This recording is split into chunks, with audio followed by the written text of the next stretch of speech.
What's up? Hello, my name is Liz and you're watching for Booking Out Loud.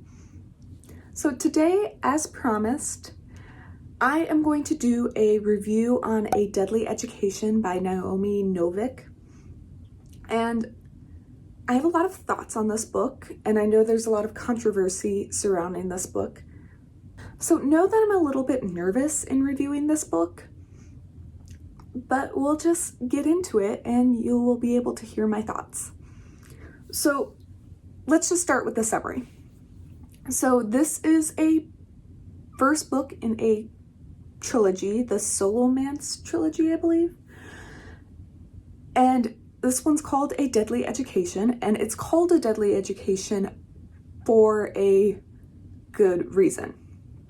I heard this book described kind of like Harry Potter, but with death. And I don't know if I would give it that explanation. It's really more about a darker timeline for magic users and how they grow up. Novik did... Okay, summary, sorry.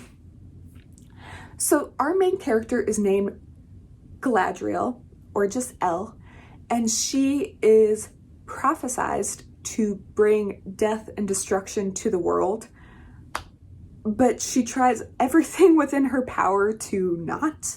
In this Solomance world, you have this school named the Solomance, and you go through it when you're 13 to 18. You're there for 4 years, and it's basically a school to try to save young magic users.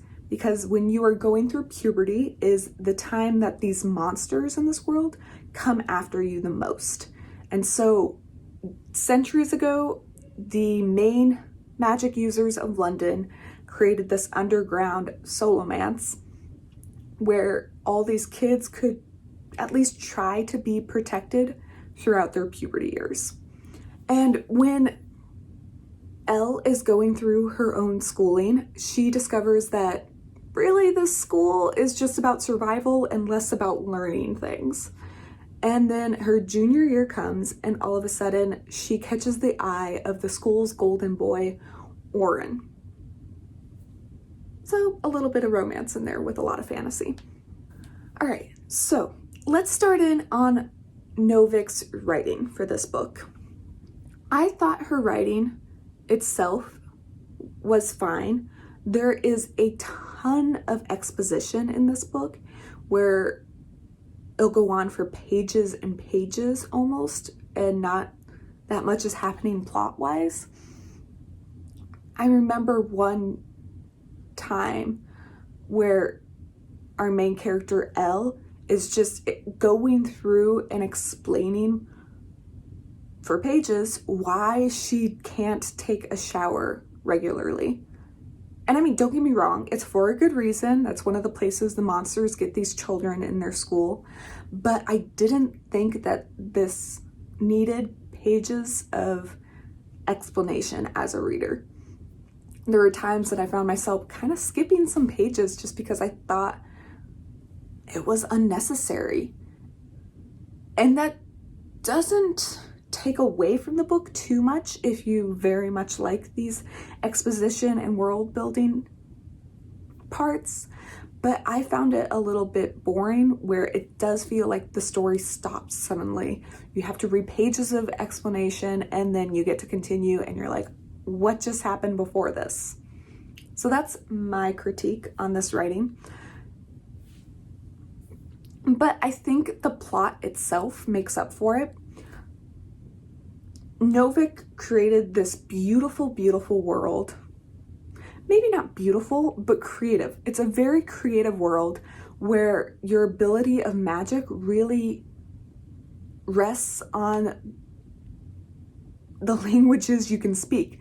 So if you speak only 2 languages, you can only read 2 books of magic. However, the more languages you learn and the different areas that you come by, the school provides you with more spells to learn or more spells to even keep you safer. So for example, I think our main character, Elle, knew, 4 or 5 different languages as it goes on. And it does give way to quite a few different characters and diverse sets of characters, where you have some characters from India, you have some characters from America, London, English speakers, you have characters from Asian countries that speak Chinese and Japanese, and it's really interesting in that sense. So, decent plot, and even the mechanics of the school was really interesting, where each year the school shifts, like the whole thing itself shifts, so that as you come closer and closer to graduation, you get lower and lower to the graduation hall, which is the most dangerous part of the school, and all these monsters are congregating. So very interesting. And then of course also in the plot you have Elle, who is trying to get away from her extremely powerful dark magic. And then you also have this golden boy, Oren, who is a phenomenal magic user and can destroy all these monsters really quickly, and honestly makes a name for himself by protecting the younger students from death. So interesting, right? So that leads me to sort of the controversy of the book. And I will admit that I'm not extremely well versed in what this controversy is. I just kind of knew there was controversy surrounding it. And it's the diversity of the characters. So you have Naomi Novik, who is a white author, trying to create this book that's supposed to have an extremely diverse cast of characters.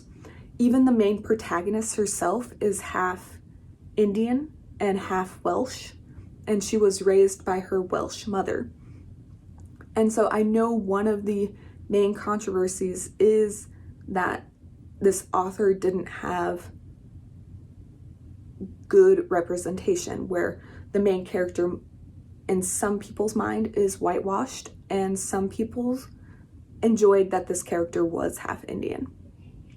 Now, I'm coming at this from a white American perspective, and I cannot speak for anyone who was either hurt or felt attacked by this book, and they're all valid.